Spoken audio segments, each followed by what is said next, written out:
പ്രധാനപ്പെട്ട കാര്യം ആരെങ്കിലും പറയാൻ നമ്മുടെ അനിയൻ അക്ബർ ഖത്തറിൽ അവൻ ഖത്തറിലേക്ക് പോയിട്ട് മാസം 4-5 ആവുന്നല്ലേ ഉള്ളൂ. സംഗതി ഒരു അല്പം ശോകമാ ബാലേട്ടാ. ശോകോ?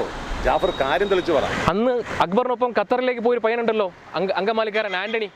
ആ പുള്ളി മരിച്ചു എന്ന് പറഞ്ഞ് ഇപ്പൊ അക്ബർ വിളിച്ചു പറഞ്ഞിരുന്നു. അയ്യോ, അത് കഷ്ടമായി പോയല്ലോ ദൈവമേ. എന്താ ആക്സിഡന്റ് മറ്റോ ആണോ? ഒന്നുമല്ല, രാവിലെ പണിസ്ഥലത്ത് പോകാൻ വേണ്ടി വിളിച്ചപ്പം ആളെണ്ടില്ല. അവർ അടുത്തടുത്ത ബെഡ് സ്പേസിലുള്ളതല്ലേ, രാത്രി ഉറക്കത്തിലോ മറ്റോ. അപ്പോ അക്ബർ വിളിച്ചത് ഇനി എന്ത് ചെയ്യണമെന്നറിയാൻ വേണ്ടിയിട്ടായിരിക്കും അല്ലേ? എന്നെ അടുത്ത കൂട്ടുകാരായിരുന്നില്ലേ അവര്? സ്വാഭാവികമായും പ്രവാസികളുടെ ഇടയിൽ അപകടമോ മരണമോ സംഭവിച്ചാൽ ആദ്യം പോലീസിൽ അറിയിക്കണം. അതവരറിയിച്ചിട്ടുണ്ടായിരിക്കുമല്ലോ അല്ലേ? അത് ചെയ്തു. ബോഡി അവിടെ ഏതാ ഒരു ഹോസ്പിറ്റൽ, ഏതാ അത്? ഖത്തറിലല്ലേ? ഹമദ് ഹോസ്പിറ്റലായിരിക്കും. ഇവിടുത്തെ മെഡിക്കൽ കോളേജ് പോലെ കൂട്ടിയാൽ മതി. ഇനി ചെയ്യേണ്ടത് എംബസിയിൽ വിവരം അറിയിക്കുക എന്നുള്ളതാണ്. അത് വളരെ പ്രധാനമാണ്. അതിനെക്കുറിച്ചൊന്നും അവർക്കറിയില്ല. ചെക്കൻ്റെ വീട്ടിൽ അറിയിക്കാൻ എന്നോട് അവർ പറഞ്ഞേക്കണേ. പരിഭ്രമിക്കണ്ട. ഖത്തറിൽ എന്തൊക്കെ ചെയ്യണം എന്നുള്ള കാര്യം ഞാൻ ജാഫറിന് പറഞ്ഞുതരാം. ജാഫർ അത് അക്ബറിന് പറഞ്ഞു കൊടുത്താൽ മതി. പിന്നെ ഇവിടുത്തെ കാര്യം അതിനും വഴിയുണ്ടാക്കാം. എന്നാൽ നിങ്ങൾ വിശദമായി തന്നെ പറഞ്ഞോളി. ഹമദ് ഹോസ്പിറ്റലിലെ മോർച്ചറിയിലായിരിക്കും ഇപ്പോൾ ബോഡി. ഹെൽത്ത് ഡിപ്പാർട്ട്മെൻറ്റിൽ നിന്ന് ഒരു ഡോക്ടർ വന്ന് പരിശോധിച്ച് സർട്ടിഫിക്കറ്റ് തരണം. അത് അടുത്തുള്ള പോലീസ് സ്റ്റേഷനിൽ കൊടുത്ത് പോലീസിൻ്റെ ക്ലിയറൻസ് സർട്ടിഫിക്കറ്റ് വാങ്ങണം. സ്വാഭാവികമായ മരണമായതുകൊണ്ട് അത് അങ്ങനെ ആയാലും അല്ലെങ്കിലും പോലീസും ഡോക്ടറും സർട്ടിഫൈ ചെയ്താലേ അതിന് നിയമപ്രാബല്യമുള്ളൂ. പിന്നെ ഇനിയാണ് പ്രധാനപ്പെട്ട സംഗതി, ബോഡി നാട്ടിലേക്ക് കൊണ്ടുവരാനുള്ള നടപടികൾ. ഈ മരിച്ചുപോയ ആന്റണിയുടെ അടുത്ത ബന്ധുക്കൾ ആരെങ്കിലും അവിടുത്തെ എംബസിയിലേക്ക് ഒരു കത്തയക്കണം, ഒരു NOC. NOC അല്ലേ? ബോഡി കൊണ്ടുവരുന്നതിനും അതിൻ്റെ ചുമതല ആന്റണിയുടെ സ്പോൺസറെയോ സുഹൃത്തുക്കളെയോ ആരാണെന്ന് വെച്ചാൽ ഏൽപ്പിച്ചതിനും ഒരു കത്ത്. അതിവിടെ നിന്ന് ഫാക്സ് ചെയ്താൽ മതി. അങ്ങനെയാണല്ലേ? ഹെൽത്ത് ഡിപ്പാർട്ട്മെൻറ്റിൻ്റെയും പോലീസിൻ്റെയും ഈ കത്തും കൂടെ കിട്ടിയാൽ എയർലൈൻസിൽ ബുക്ക് ചെയ്യാനുള്ള നടപടികൾ തുടങ്ങാം. അതിന് ഈ കാർഗോ എന്ന് പറയും. ഇതോടെ തീർന്നോ? ഇല്ല.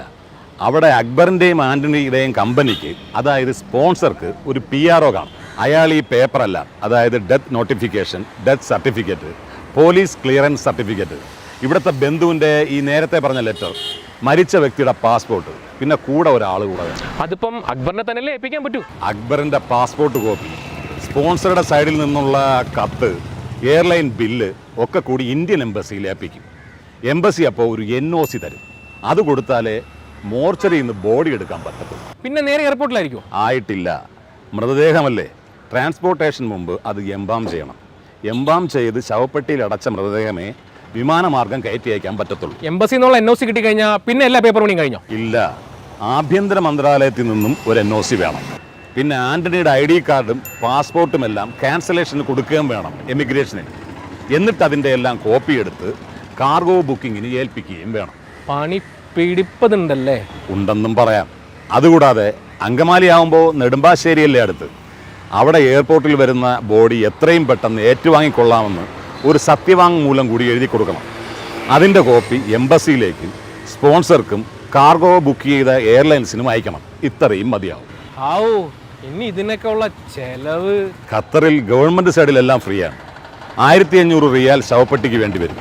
പിന്നെ ടിക്കറ്റ് ചാർജ്, അത് കമ്പനി വഹിച്ചില്ലെങ്കിൽ അതിന് വേറെ വഴി കാണേണ്ടി വരും. ഇതൊക്കെ ഞാൻ അക്ബറിനെ വിളിച്ച് പറയാം. എന്നാലും 4/4 ഉണ്ടാക്കാൻ പോയ ഒരു ചെക്കനാ. ഇതാണല്ലോ ഗതി. 4/4 ഉള്ളവനായാലും 4 അണ എടുക്കാനില്ലാത്തവനായാലും കാറ്റ് പോയാൽ തിരികെ വരാൻ ഇതൊക്കെ തന്നെ വഴി. പിന്നെ സമ്പാദിച്ചാലെന്ത്, ഇല്ലെങ്കിലെന്ത്, ഈശ്വരോ രക്ഷതു.